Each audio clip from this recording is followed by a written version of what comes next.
I hate video games. Yeah, you heard me right. I hate video games, but not for the reason you may think. You may think, this guy has played a ton of video games. He must just hate playing them in general and maybe plays them to torture himself. No. I just hate how I have no time to play video games anymore.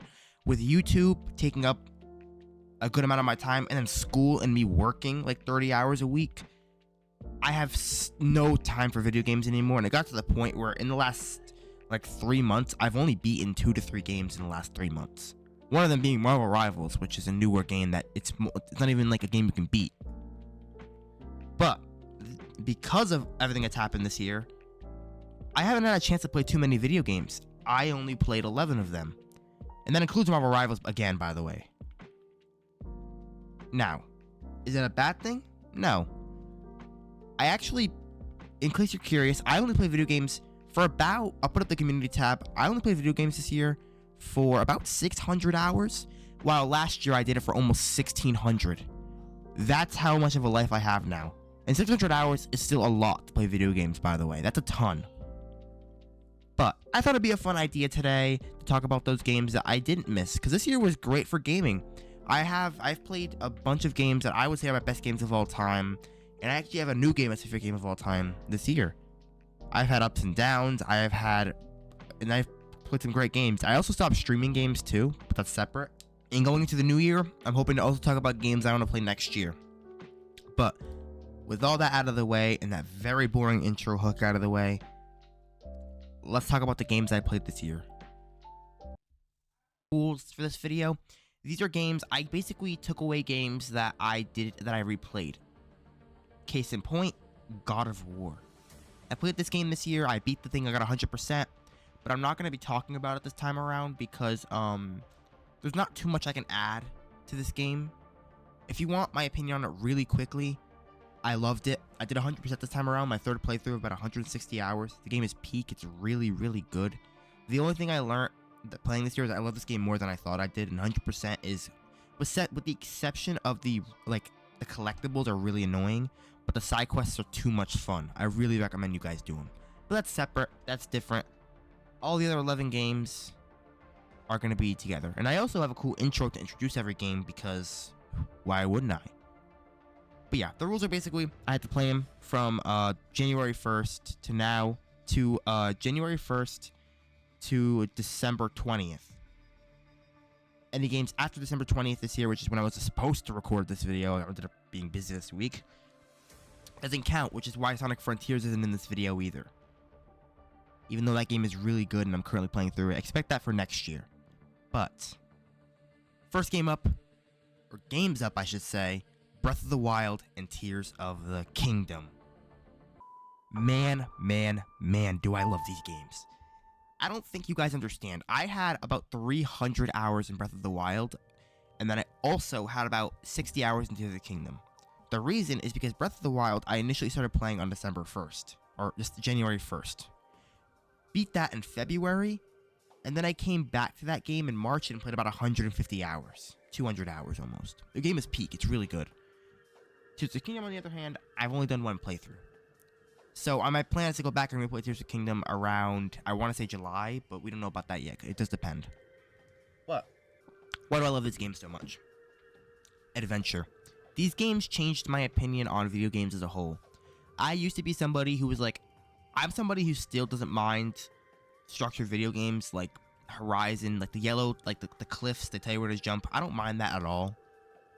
I prefer games like God of War, games like Red Dead Redemption, games that don't give you too much freedom, but they give you just enough to explore the world a little bit. But it's more of a controlled freedom. Breath of the Wild, on the other hand, and Tears of the Kingdom as well, are not controlled freedoms. Started the game up, right? Okay, started the game up. Did the Great Plateau. It took me like 5 hours to do the Great Plateau on my second playthrough. And then I went to the Great Tech Lab. And I got lost like 3 times. And I think 10 hours in is when I got to the Great Tech. 10 hours later, I think, is when I ended up getting to the Great Tech Lab.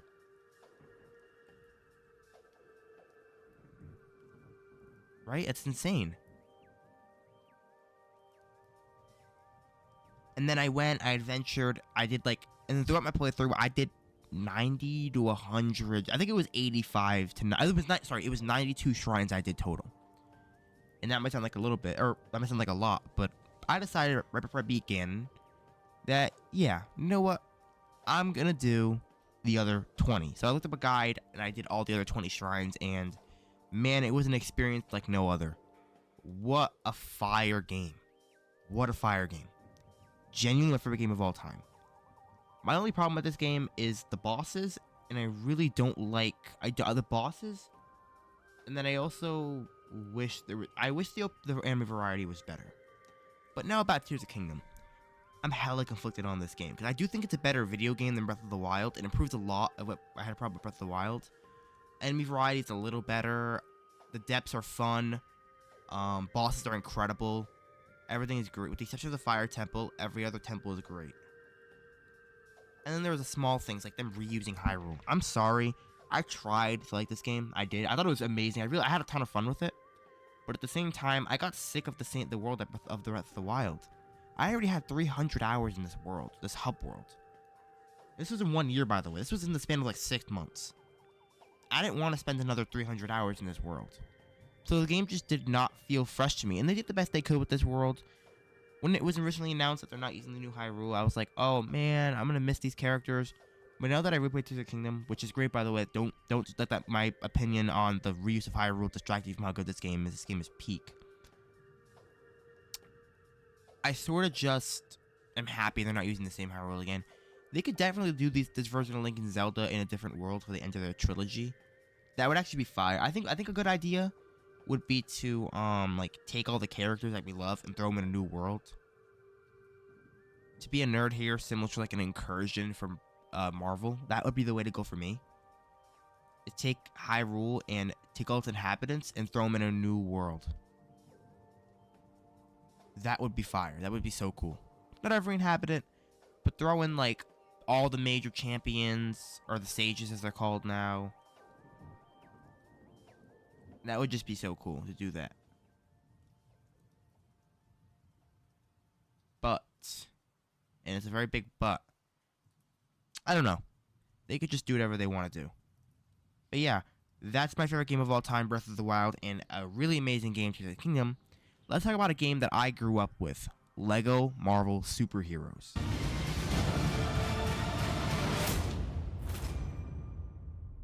I should be having footage of my save file. I don't know if I'm gonna gather the footage yet. This might it's either my footage or just footage from YouTube. But I do have 100% in this game, and I'm very proud to have 100% in this game. So yeah, take that as you will, I guess. What are my opinions on this game? I still think it's one of the top 3 Lego games ever made. It's stupid fun. It's really fun, actually. But it does have its issues.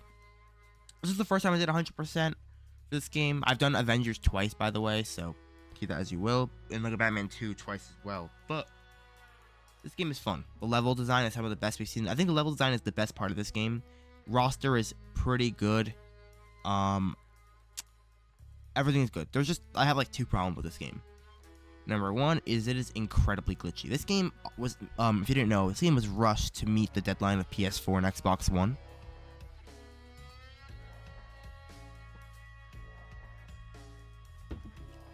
And therefore, probably lost 6 months of bug fixing. Just like this game needed like 3 or 4 months of just pure bug fixing to finish it up.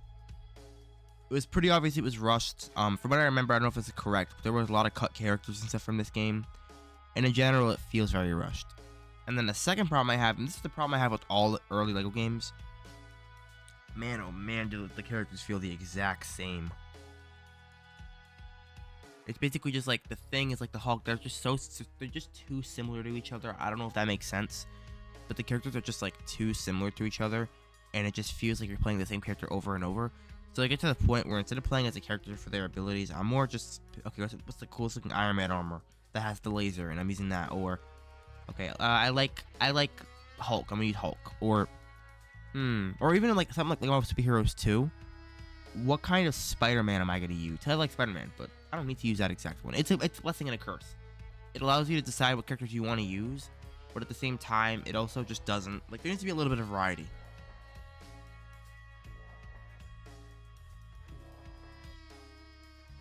Maybe, for example, one Iron Man armor has fire. Like Marvel Avengers did this correctly. Every Iron Man armor has slightly different abilities that make it its own thing. Some don't have lasers, some do have lasers. Everything feels unique, and that's good. But there's not much I can say in this game. This game is my childhood. So let's talk about a major downgrade. Lego Star Wars, the Skywalker Saga. Remember, the Force will be with you, always.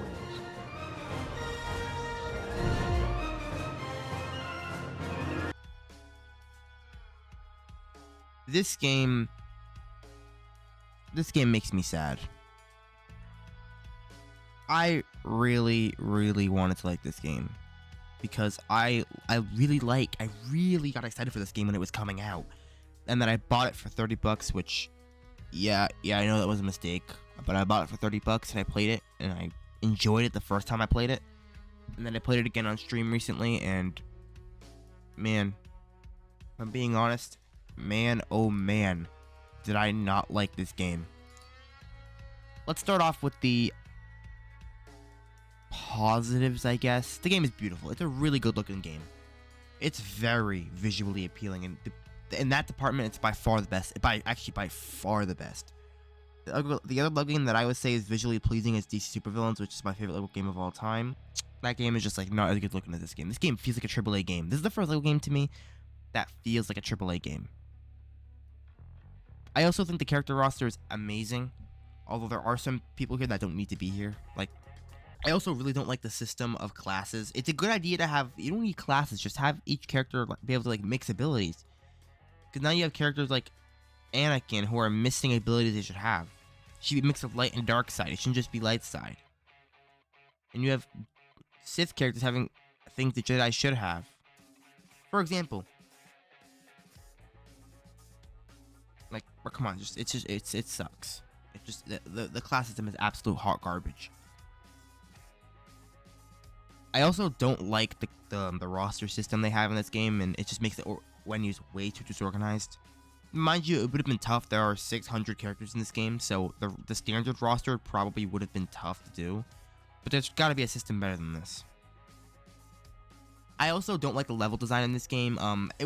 Initial play is fun, but number one is there are too many vehicle levels. I forgot exactly what episode it is, but there are 3 vehicle levels out of 5. That's insane, and that's completely absurd to have 3 vehicle levels. I think almost a third of the levels in this game are vehicle levels, and that is a major problem. There should be 1 per an episode, and that's absolutely it. There should be no more. And in general, it just feels like it's padding. It's so padding. It just sucks how they padded it out that much. And the irony of this game too is that I actually prefer my favorite like episode of this game is probably The Last Jedi. I think it's a decent movie, by the way. I want to point that out real quick. But in general, I think it's by far my favorite episode of this game. It's so good. My least favorite episode of this game is between. I also think the Skywalker Saga was a ton of. I also think The Rise of Skywalker was a ton of fun as well. They did a really good job transforming those. My least favorite episodes, ironically, is probably The Last Jedi. The Last Jedi is terrible. The Last Jedi, and also probably A New Hope. New Hope is okay, but it's not great. And in general, that's the level design's okay, but going back for 100% sucks. The streams are going to be deleted probably as of this video being up because I'm going to be cleaning up the channel a little bit over for the new year. But man, oh man. Man, oh freaking man. 100% was terrible. It was really bad. And there are just too many collectibles in this game. There's too much. There's too much. And in general, this game is just too big. There's too much to explore, too much to do, and it just is not fun. It's a checklist of things to do. Which LEGO games are checklists. But once you're done having that full roster, having all those gold bricks, it's satisfying.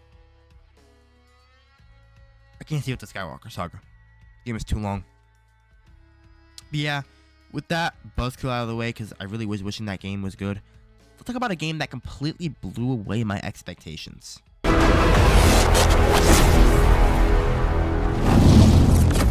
Midnight Suns is also pretty conflicting because I really enjoyed this game, but I really shouldn't have. The reviews of this game are all mid, and I personally, I loved it. It's been a little bit for some of these earlier games, so just bear with me here, but what I like about this game, the roster is great. They all feel unique. They're all fun, with the exception of like 1 to 2 characters like Magic and Scarlet Witch.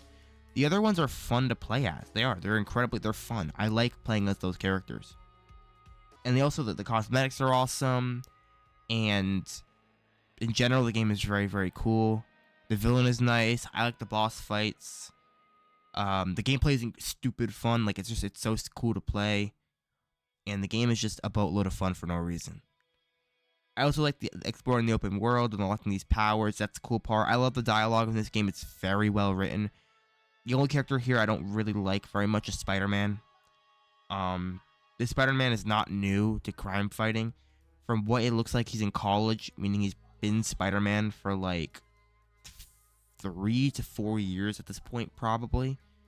And yet, he feels like he's just beginning. He feels like the Spider-Man that's in Ultimate Spider-Man, or in that, I forget what that comic is called, but the one where he teams up with Iron Man and he fights Sinister Six at the end, that really short series. That's pretty much, like, that's what the Spider-Man feels like, which is okay if he wasn't in college. That Spider-Man should be wiped out by the time he's like 17. That should be a year 1 Spidey, and that's it. That should be Spider-Man in that new Friendly Neighborhood Spider-Man show that just got its trailer the day before I'm filming this. And in general, like, I don't want that geeky I don't want that superhero geeky Spider-Man when he's older. He needs to be more matured. One of the biggest problems I have with Tom Holland's Spider-Man, by the way. But what don't I like about Midnight Suns? There's 2 things I don't like about Midnight Suns. Number 1 is the graphics. I'm always been style over graphics, which is a debate that's been coming along a lot more now since Concord. Which, yes, I mentioned Concord. Haven't talked about it since the whole thing happened. Decided to avoid that controversy and not, I don't know, draw my channel into oblivion. But in general, style matters more. And I have always thought this, but it's becoming mainstream now. Like, you can have a game that's absolutely beautiful, like Indiana Jones and the Great Circle. That game is probably one of the best games I've ever seen graphically.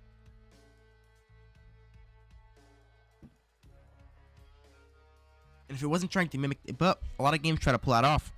And Indiana Jones works because it's a movie that's trying to mimic the movies. But a lot of games won't work like that because of their visual style.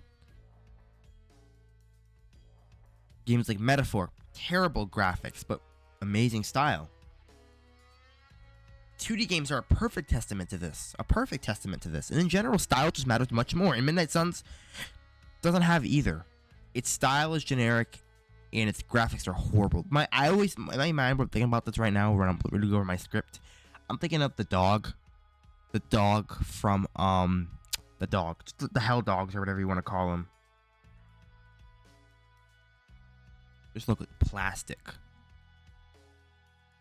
You know, Putty look is okay. It's supposed to be like demons. A Putty look is okay, right? Because it's supposed to be demons. But it just looks stupid, okay? It just looks dumb. And then I also think the dialogue drags on way too much. Dialogue is good, but I like dialogue a lot. I'm under the opinion that a lot of dialogue is okay in this game, but sometimes it drags on for way too much. It's like we'll literally have like 10 minutes of dialogue at one point. The intro cutscene is like literally 15 minutes, I think. It reminds me of Gotham Knights and how bad that was. That intro cutscene is like 12 minutes. And in general, it just feels like the cutscene's way too long. A lot of them, too. The dialogue is incredibly corny at times, especially towards the end of the game. And the sequel that's never going to happen because this game's so like hot doo-doo. So that's sad.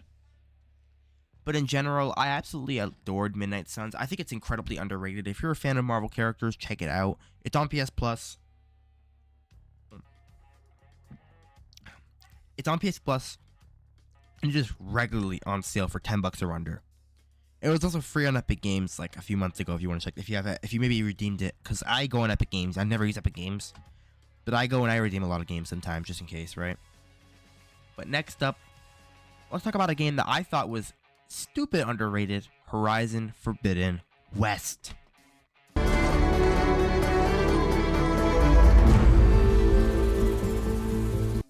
Horizon Forbidden West.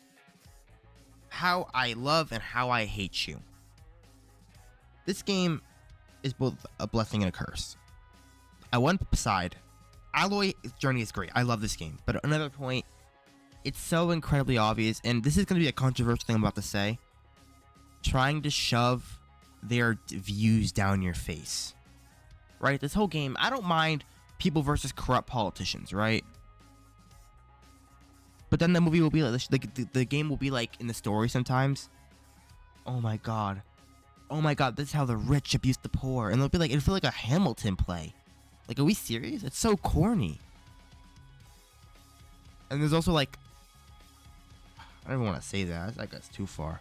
But there's just so much going on in this game that just is so corny, and it's so liberal's the only word I can say it, which isn't always a problem, by the way. But it's so corny. It's just bad, right? Just bad writing. And then there's like every 5 minutes, like, I don't mind a gay character. Never have minded a gay character.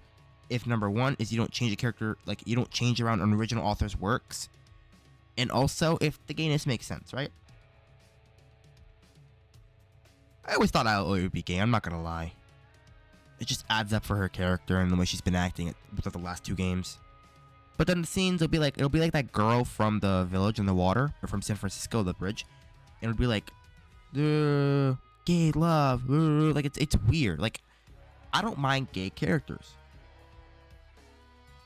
especially in a game like this that has like straight characters too. Like, it balances stuff out with Varro and the other girl, forgot her name. But in general, like, it's corny as shit, and I'm probably gonna flip that out anyway. But it's corny as hell. It just is incredibly corny, and it's weird. Not that I mind it that much. It isn't Veilguard levels of like incredibly corny. It's just But when you look past that, this game is peak. This game is really, really, really good.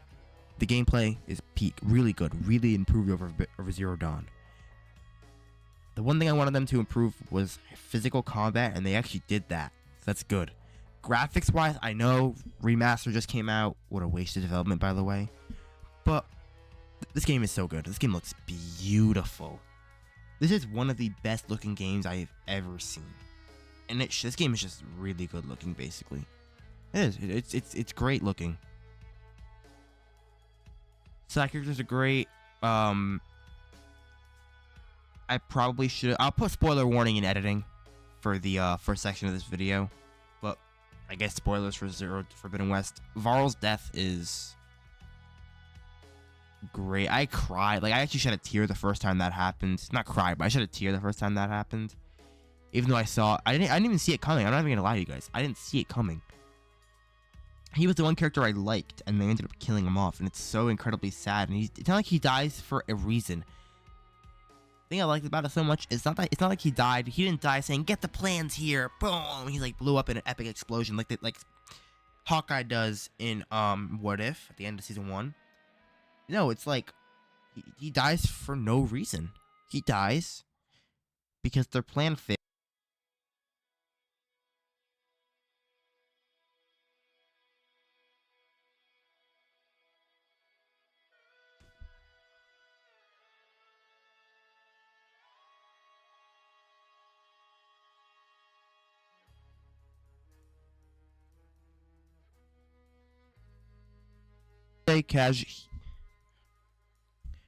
He is a casualty in every sense of the word. Every sense of the word. This guy's a casualty of war. A casualty of evil. And then you get to the hierarchy of the poor and communism. Or not exactly. It's not like exactly like that. But then you get to the rich versus the poor dynamic of the game, and the story kind of falls apart a little bit from there. And then I also really enjoyed the DLC. It's not worth $20. I only paid like $3 for it because I got the I used PlayStation credits, and then I paid like $3 for my gift card. So I technically paid nothing for it. I enjoyed it enough. I thought it was fun. And in general, the game is peak. Another problem I have too is the game is too overbloated. A lot like the Skywalker Saga. The game just feels overbloated and sort of like it's trying to accomplish too much in its post game. But that's not always a problem. Like, the game can be good if they pull it off correctly. But yeah, with the half mark of the video pretty much here, let's talk about the next game, which I was clamored to play by you guys in Community tab. Mario Odyssey.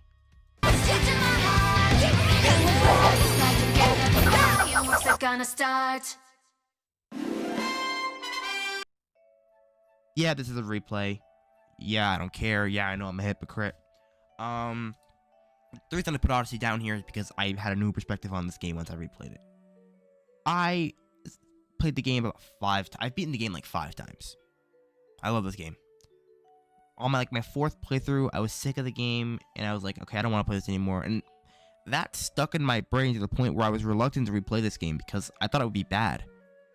And then I replayed it. And it was a little boring at the beginning because I didn't want to play it. But I promised I would, so I played it. But oh my god, this game is so much fun. This game is ridiculously good. The movement is the most fluid Mario has ever been. No. 64 is not a good game, by the way. The graphics, this game is beautiful. This game is really good looking. Upscale is to 4K, and this would be a beauty. Moons are fun to get. And in general, this game is just so freaking good, man. This game is so good. The bosses are fun, although I don't like fighting Bowser twice. Each world feels unique and new to itself. My favorite by far is Sand Kingdom. Yes, Metro is good, but not as good as Sand. And I also really like Moon Kingdom, I'm not going to lie with you. I know it's the end of the game and it's a final gauntlet, but it's a ton of fun. And in general, there's just so much to love about this game. And there's so much to love about the platform, and there's so much to love about everything. Honestly, I still prefer Galaxy, even though I haven't replayed it in a while. But this game is close. This game is really, really good.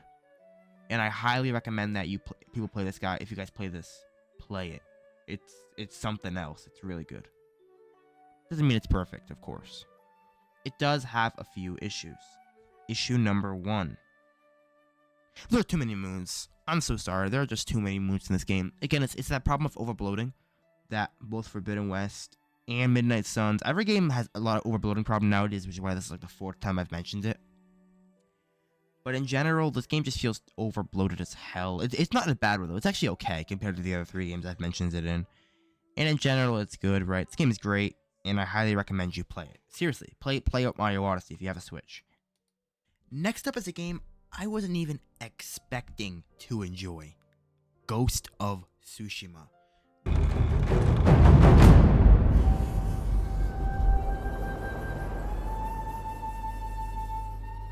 This game's special because I had played this during a move, and it was like a hard part of my time in my life because I was moving and I was always busy and I was just starting to work at that point too. I downloaded this game randomly off PS Plus. I was just mad bored, and I thought, oh cool, I've been meaning to play this game for a while. I put it off for like 6 months at this point. I downloaded it on a whim because I'm mad bored. I just beat Odyssey, and I took about a month off from just playing video games, period. And then I think I started this game at the beginning of July. I ended up finishing it at the end of August. But man, was this game good. What is there not to say about this game? So I'm not going to talk too much about it because if I'm being honest, I've had a video in the works since October to talk about it. Another deep. I had a chance to edit it, but I'll probably be the first video for next year. Will be that video. So I talk about the game for a whole hour. I don't need to talk about it now too much. But the basic gist of it is this game is great. Great open world. Great story. The story is by far this game's strongest characteristic, and I mean that. It's by far. Everything about this game is amazing. It's beautiful. The DLC is a ton of fun. Every character is engaging. The duels are great. The villains are great. The side quests are great. The customization is great. The soundtrack is spectacular. I am hella excited for Ghost of Yotei. I really am. Ghost of Yotei looks like it's going to be amazing. And in general, this game is... oh my god, it's so good. My only problem is I don't like the stance system very much. I think in the next game, they're doing, like, different weapons instead of different stances, which is what they should have done. And then I also was not a huge fan of how repetitive the side quests got after a little bit. They're fun, they're amazing, but they get boring after a little bit. The shrines were good, but, like, the Fox Shrines and all that stuff got boring after a little bit. But overall, this game's amazing. Taking a step down a little bit, still pretty good, is Hitman World of Assassination.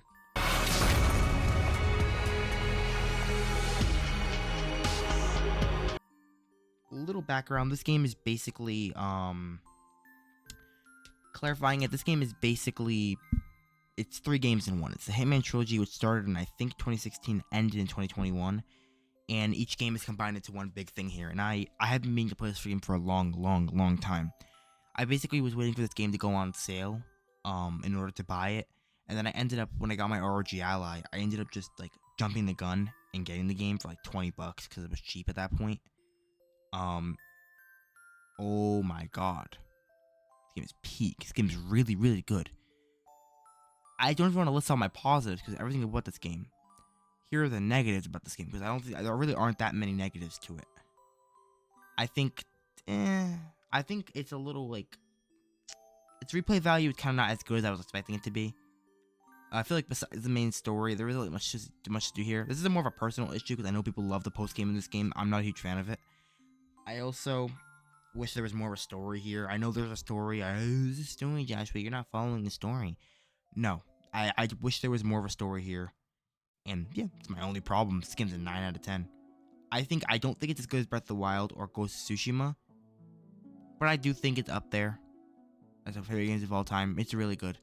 Funny enough, because this year I put in 2 games that are probably both of my top 5 games of all time. So Hitman's in the top 10. That's 3 games in my top 10 this year, which is absurd. And spoiler alert, no other game gets added. But yeah, that's for another time. Overall, I just absolutely adored this game. This game is really good. Everything's good. The detail in each map, the maps are crazy good. The only map I didn't like was the nightclub. That was tedious as hell. And I just don't understand why you would enjoy that map. That map is so tedious and so boring and so just a nothing burger for like an hour and a half. And then every other map is absolute peak. Really, this game is really good. But with that out of the way, let's talk about the final single player game I played this year, Dragon Ball Sparking Zero.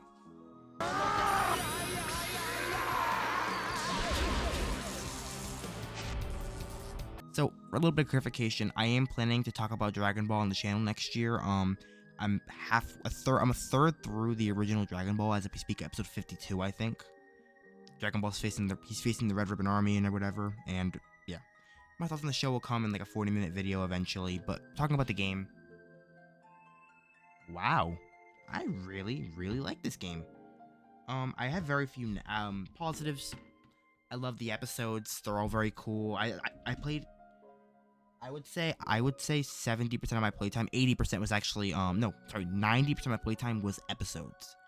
The other 10 I did a little bit of online, not much though.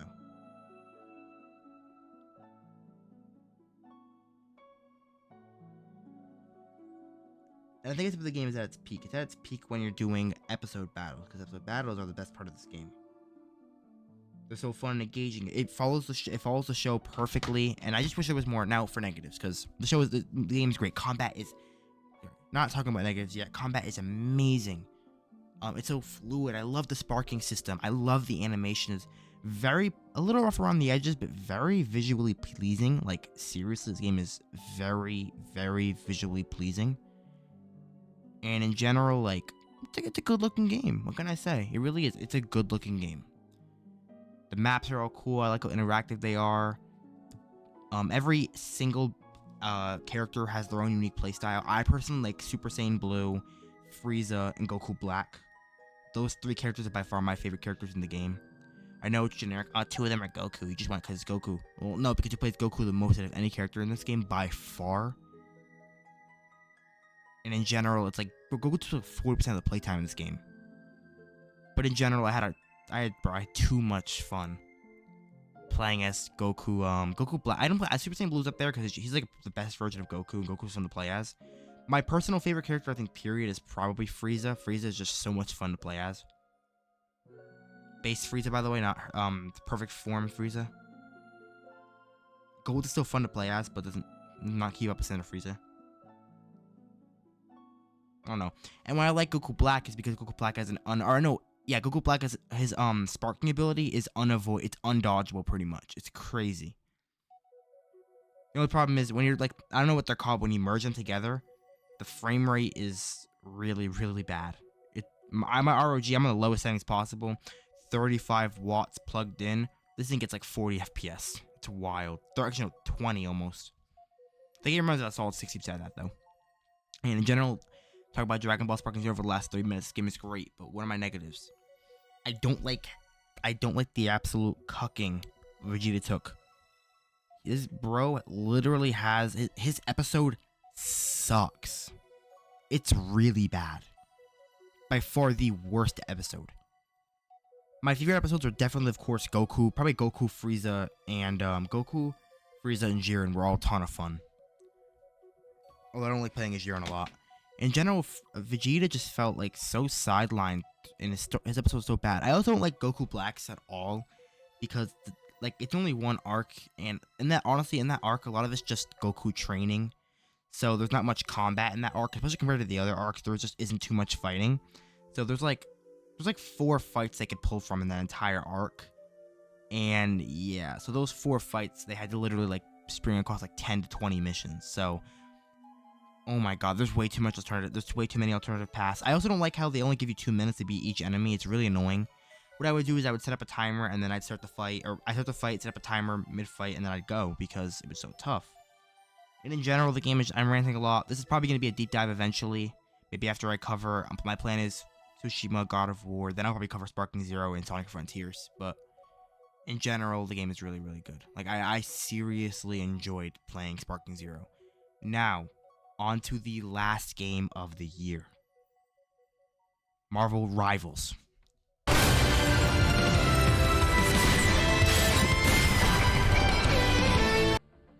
Marvel Rivals is new. This game came out less than a month ago as of filming, and I already have about 10 hours.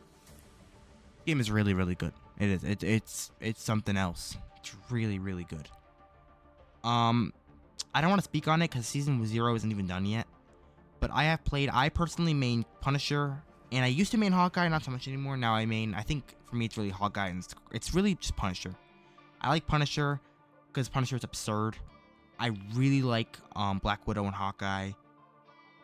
I want to learn how to main a tank. I'm hoping to main Hulk because I want to learn how to main a tank. I also like Cloak and Dagger. Cloak and Dagger is probably second to Punisher, and yes, I'm a support. Y'all can fight me on that. Even on Punisher, I'm still playing as support. It sounds dumb, but like I'm supporting them with the turn right. I'm not really like actually doing anything major. And man, oh man, this game is just really, really good. I have no negatives. Honestly, there's no YouTuber that's just grabbed my thoughts on this game. Pretty good, honestly. The game is solid. It's a ton of fun. It's well balanced. It's the Overwatch killer. I don't think it's going to be as popular in a few months. It might be where Overwatch is in like 6 months. But I am enjoying the time I'm spending with the game. I already have like 10 hours in it. It's really good. I've only been playing it for like 2 weeks. And it's a lot of fun. I don't like multiplayer games, so it's a nice change of pace to actually enjoy a multiplayer game for once. My only negatives are that I don't like the supports are just not fun to play as. Sorry, tanks. They're adding the thing, but the thing is just I hope the thing is good because like we need more tanks in this game. I don't like any of the tanks so far. It's not like I don't like playing as duelists as much as I like playing as Cloak and Dagger for support. But in general, like add more tanks, please. Also, better variety and objectives would be nice. There's like 2 modes you can play as. It's eh. The mode I like playing the team mode. The mode where you're just going around killing people aimlessly is kind of boring. I'm not gonna lie with you. I suck, probably skill issue, but for me it's not that fun. I also wish movement was better. Like it's fun for people like Iron Man, Spider-Man, Punisher. It's fun for people like Black Widow, but then Hawkeye, Cloak and Dagger, their movement kind of sucks. But that's every game. That's all 11 games I played this year. So I don't really want to rank them yet because I'm filming this video. I'll rank them while I'm editing them. So I'll rank them while I'm editing them. Here's my tier list on the screen of the games this year. In case you want to know, because I know some people are probably gonna want to know about this. Not my tier, but like 1 out of 11 list to rank all of them. And in general, this is a really good year for gaming. This was a peak year. So what about next year? Number 1 is I'm about to beat Sonic Frontiers. I'm on the final island now with Eggman and finding the Chaos Emeralds with Eggman and stuff. I also am definitely playing Rise of Hydra, Ghost of Yotei in GTA 6. Also GTA 5. And yeah, those 5 games are indefinite. On the probably side, Astrobot in either Black Myth Wukong or Elden Ring. Those two are one of those two is on my list, and then maybe the other one, and that might be it for next year because Elden Ring's a really long game. If I have extra time, Hi-Fi Rush and maybe Red Dead Redemption 2. We'll have to see about Red Dead Redemption 2 though, because the game's like 100 hours. But in general, I'm excited for next year. I'm definitely going to be doing more gaming next year. I have 600 hours this year. I'll probably have 800 next year, just because the move took like a month and a half. There was like 2 months where I don't play video games at all. So I probably would have been at like 700 if I had done that. So I'm guessing 700 or 800 next year. And in general, thank you guys. This is my last video for the year. If you guys are seeing this, I probably already announced it, but the channel is going through a rebrand. Probably won't be on screen as I'm going to go through. I already have an idea, but I'm going to go finalize everything tomorrow morning when after the video is probably already uploaded to YouTube, just not like out yet. And so I don't really have it on screen, but just here's the name of the channel. I don't even know if I'll probably have the name finalized, but like I'll be thinking about this while I edit it. And in general, this super gargantuan, with this gargantuan, almost 40-minute video out of the way. Thank you guys for the best 2024 a guy could ask for, and I hope we can see you guys in 2025. For the last time this year, stay electric.